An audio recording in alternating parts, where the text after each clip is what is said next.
Cabrera. He is also the spokesman for the National Border Patrol Council. Chris, thank you so much for being with me. No, thank you for having me. Listen, I know you're a father. I know you're a father of 4. I know this is hard for you too. But when you hear that audio where one of these agents refers to the cries of children, he says, "Tenemos una orquestra," right? We have an orchestra. What did you think? You know, actually, this is the first I'm hearing. I mean, I try and distance myself from a lot of this.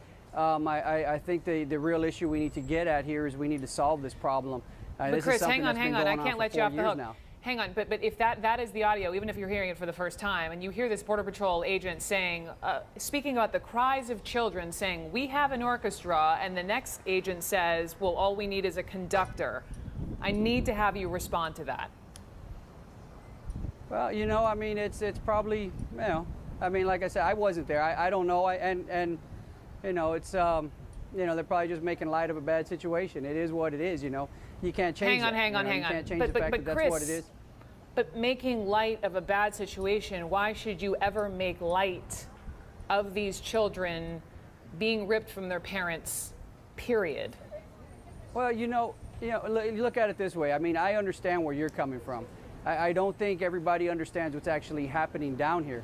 You know, you have a lot of these kids that are coming here and put through terrible situations by their parents. They are brought over in extremely dangerous conditions in an extremely dangerous terrain, and all this can be avoided if they just go through the port of entry. There would be no crime committed by them, and they wouldn't get separated. Why they don't do this is beyond me, but this problem is very easily solved, at least on the short-term basis, by going through the port of entry. If they choose to go through the river, they're committing a crime just like anyone else. They're subject to arrest, and we all know when you get arrested, you don't get to stay with your family. It's just the sad reality of life.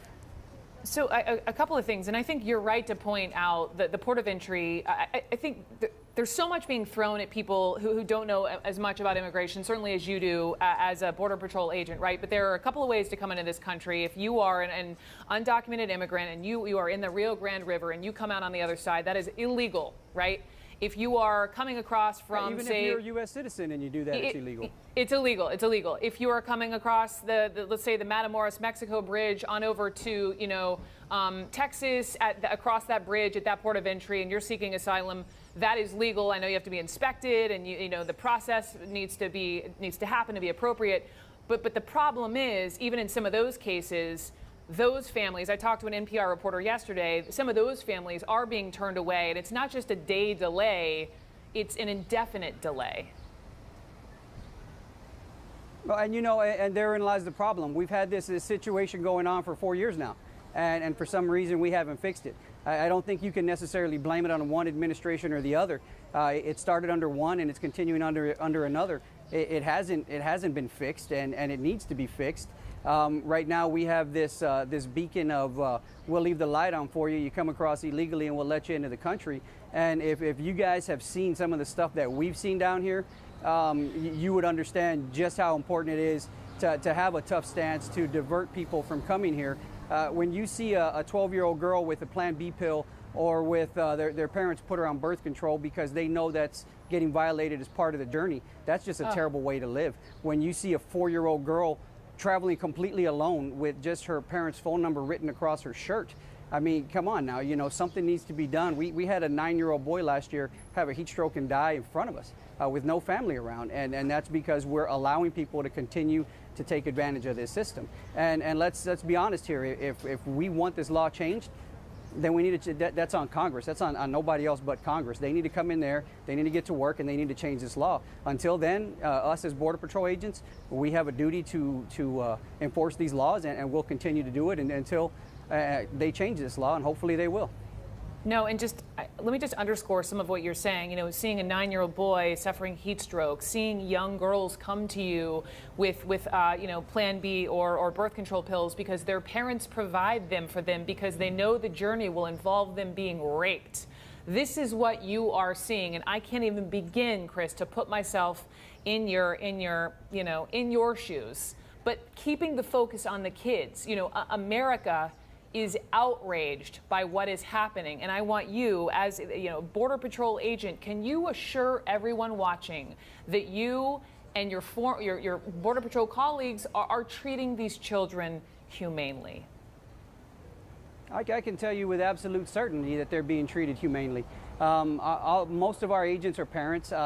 I've seen guys, and I've done it myself. You give your last bottle of water to a kid, you'll take a toy out of your car to give to one of these kids because you know the situation they're in. You know, agents are very sympathetic. We're human, we're fathers, we have families. We do a lot for the communities here, whether or not a camera is involved.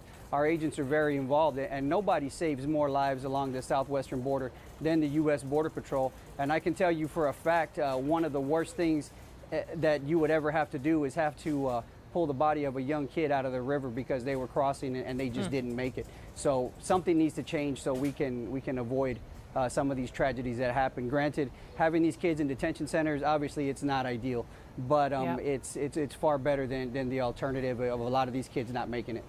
Yep.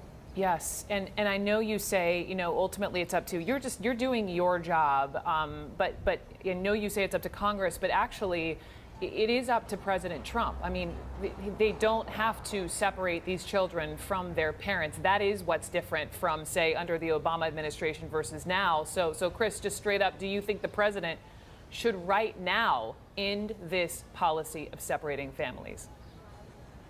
You know, I think you're wrong there. It is a law, and the law needs to be enforced. Regardless, if we don't like a law, we just can't decide which law we're going. As far if you come across that river illegally, you're subject to arrest and a prosecution, and you will get arrested and you will get prosecuted. If you don't like that option, then you can go through the port of entry.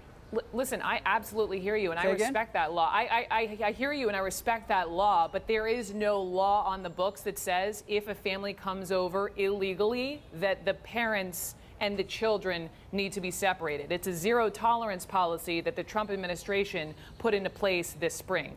That's the difference between now and a couple of years ago. Well, you know, and the thing is not every family is getting separated. Some are, some aren't. It depends on the circumstances. If you have a criminal history, for instance, just a couple days ago, we caught a guy coming across with his 5-year-old daughter, and we had to separate that family. Reason being, he had a criminal conviction and he was subject to prosecution. He had a criminal conviction for rape here in the United States. So, I mean, we obviously we wouldn't want that guy walking free, but we had to separate that family. Sure. I and don't what see happens to anybody his up in arms daughter? over that one. Sure. No, and I think that yes, if you're a criminal, go ahead. What happens to the little girl? Yeah, she's gonna get she gets placed in a center until they can find some family that they can place her with, whether it's here in the United States or back in her home country. And you know, another thing that we look at is we get all the time, daily, that people are claiming to be family units and they're not. And that's very dangerous for these kids. If we don't find those, I mean, what can come of those kids once this adult doesn't have the need for this child anymore? Sure, and I know some children are used as mules, are they not? Some children, Chris, are used as mules. Some of this is nefarious. It's not all just a family. Can you still hear me? Yeah, you know, yeah, it is. You know, some of these children are used like that, and it's a shame. And I think the other thing that needs to be looked at here is we do have a lot of unaccompanied children coming over, and the fact remains is the parents are already here in the United States and they're sending for these kids, and these kids are traveling solo across 2 or 3 countries, and when they get here they're reunited with the families. And to me that's mind-blowing, because you can't do that as a United States citizen. You can't send your 5-year-old kid to ride on top of a train through 3 states, and when they get there they're coming back to you. You'd get prosecuted. Yet when it comes to illegal families, we put on the kid gloves with them, and we don't look out for the best interest of this child, and that's another thing that needs to be changed.